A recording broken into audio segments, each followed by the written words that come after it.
నమస్తే. వీధుని స్వాతం లక్ష్యం సమాజహితం. కూడు గూడు గుడ్డతో పాటు ఖచ్చితంగా కూడా ప్రతి ఒక్కరి చేతిలో ఉండవలసిన వస్తువు ఫోన్. మరి ఫోన్ వల్ల లాభం ఎంత, అనర్థం ఎంత? పూర్వకాలంలో ఒక చోట నుంచి ఒక చోట వరకు వార్తలు చేరవేసే వాళ్ళలో ముఖ్య పాత్ర పోషించినట్టుగా నారదుని చెప్పుకుంటారు. ముల్లోకాలలో ఎక్కడి నుంచి ఎక్కడి వరకు వార్తలు చేరవేసే వ్యక్తిగా. ఆ తరువాత పావురాలను తీసుకురావడం జరిగింది. ఆ తర్వాతనే ఆ యొక్క వారసుడుగానే పోస్ట్ మ్యాన్, మనం రాసినటువంటి లెటర్స్ ఒక చోట నుంచి ఒక చక్కగా లెటర్స్ ద్వారా అక్కడి నుంచి ఇక్కడ తీసుకొచ్చేవాళ్ళం.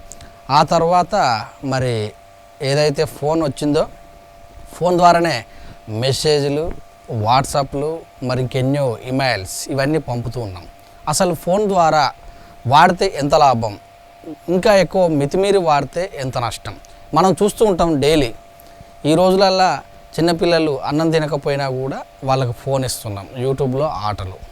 మరి మనం కూడా బస్సులో చూసినట్టయితే ఉన్నటువంటి 10 మందిలో ఎగ్జాక్ట్ 8 మంది మరి ఫోన్లలోనే ఆడుతూ ఫోన్లలోనే యూట్యూబ్లో కానీ మరి గేమ్స్ కానీ, ఇక ముఖ్యంగా చెప్పుకోవాలంటే యువతకు పబ్జీ ఈ గేమ్స్లోనే ఉన్నారు. ముందర ఏమన్నా జరిగినా ఒకవేళ బస్సు పోతుంటే సడన్ బ్రేక్ వేసినా కూడా మరి ముందుకు తోలుతూ కింద పడుతున్నారు తప్పించి ఫోన్ మాత్రం చేతి నుంచి తీయట్లేదు.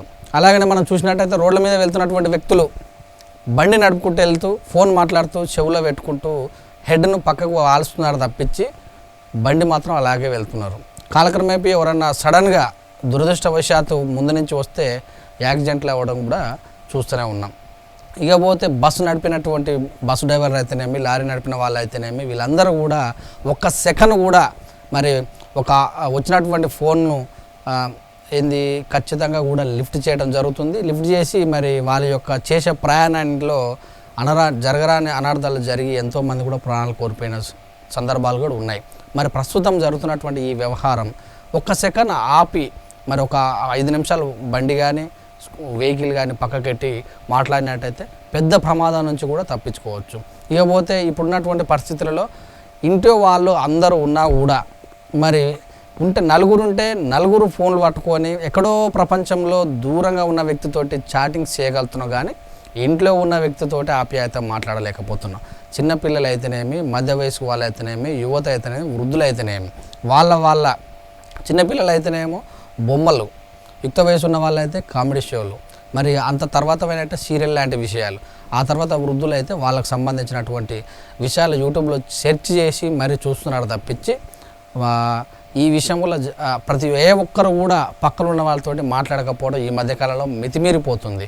ఇక వాట్సాప్ విషయానికి వచ్చినట్టయితే ఎక్కడో ప్రపంచం అవతల ఉన్న వ్యక్తి పుట్టినరోజులు, పెళ్లి రోజులు, మరి ఇంకే విషయాలు చెదరవేస్తున్నారు తప్పించి పక్క ఉన్న వాళ్ళు మాత్రం పట్టించుకోవట్లేదు.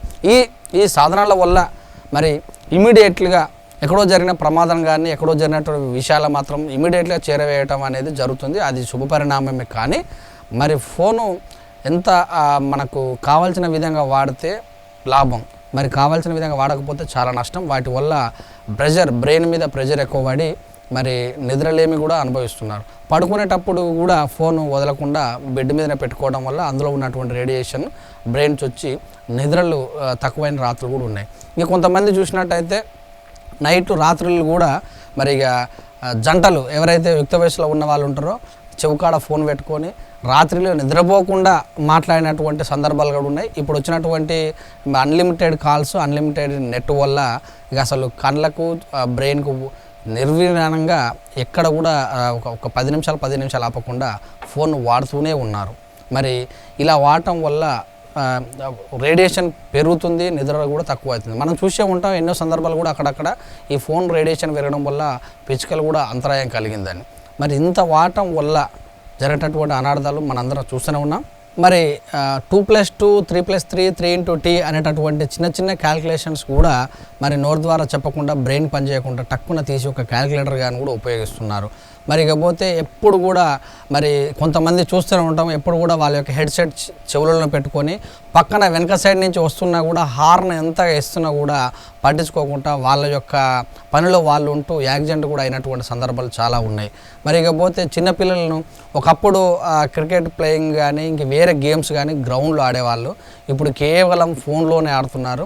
వాళ్ళ బుజ్జాయిలు అందరూ కూడా ముద్దుగా బొద్దుగా మారిపోయి మరి ఇంట్లో నుంచి బయటికి గుంజుకొని వెళ్తే ఎంతసేపు వచ్చినా ఫోన్ మాత్రమే పట్టుకుంటున్నారు. కానీ ప్లే గ్రౌండ్కి వెళ్ళి బ్యాట్ కానీ పట్టుకున్న సందర్భాలు రాను అంతరించిపోతూనే ఉన్నాయి. ఇకపోతే ఒకప్పుడు చూసినట్టయితే ఎంత జ్ఞానం ఏదో సొంతంగా పాటలు పాడేవాళ్ళు, సొంతంగా ఆటలు ఆడేవాళ్ళు, సొంతంగా చేసేవాళ్ళు. ఇప్పుడు అంతా కూడా ఫోన్లోనే చర్చిస్తున్నారు. మరి ఇంకా గట్టిగా చెప్పాలంటే పోర్న్ అంటే ఒక అశ్లీలత కలిగినటువంటి వీడియోస్ కూడా భయంకరంగా చూస్తున్నట్టుగా సర్వే కూడా తెలియజేసింది. ఇదంతా కూడా ఫోన్ను ఎక్కువగా వాడటం వల్ల జరిగేటటువంటి అనర్థాలు. మరి ఫేక్ న్యూస్ కూడా గంటలకే ఎవరో ఒక వ్యక్తి తనకు తోచిన విషయాలను ఇమీడియట్గా వైరల్ చేయడానికి వీలవుతుంది. అది మంచిదా చెడుదా కాకుండా కూడా అందరూ లైక్లు కామెంట్లు చేయడం జరుగుతుంది. ఇలాంటి విషయాల్లో కూడా మనం అప్రమత్తంగా ఉండాలి. మరి ఇది ఫోన్ వల్ల వచ్చినటువంటి లాభాలు నష్టాల కార్యక్రమంలో V3 న్యూస్ మీకు అట్టాసంగా తెలియజేయడం జరిగింది. చూస్తుండే V3 న్యూస్ కెమెరామన్ రాజుతో మీ సురేష్ దండు.